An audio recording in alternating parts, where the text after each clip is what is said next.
अस्सलाम वालेकुम, हमराज न्यूज़ के साथ मैं हूँ बतूल। हेडलाइंस आपने मुलाहिजा की। बुलेटिन का आगाज़ करते हैं वाई पांदी से। रमज़ान करीब आते ही वाई पांदी में महंगाई का जिन बेकाबू हो गया। आटा, चीनी, दालों और सब्जियों की कीमतों को पार लग गए। वाई पांदी में महंगाई ने गरीब आवाम का जीना हराम कर दिया।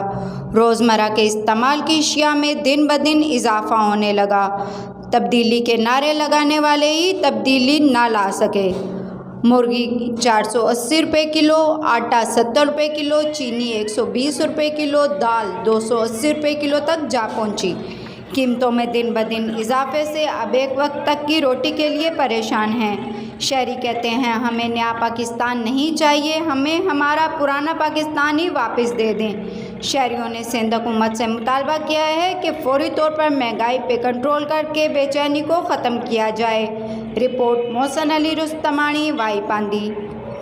ये थी अब तक की खबरें और अपडेट्स। मज़ीद खबरों और अपडेट्स के लिए देखते रहे हमराज न्यूज़ या विज़िट करें हमारा फेसबुक पेज और यूट्यूब चैनल। सब्सक्राइब करना ना भूलिएगा।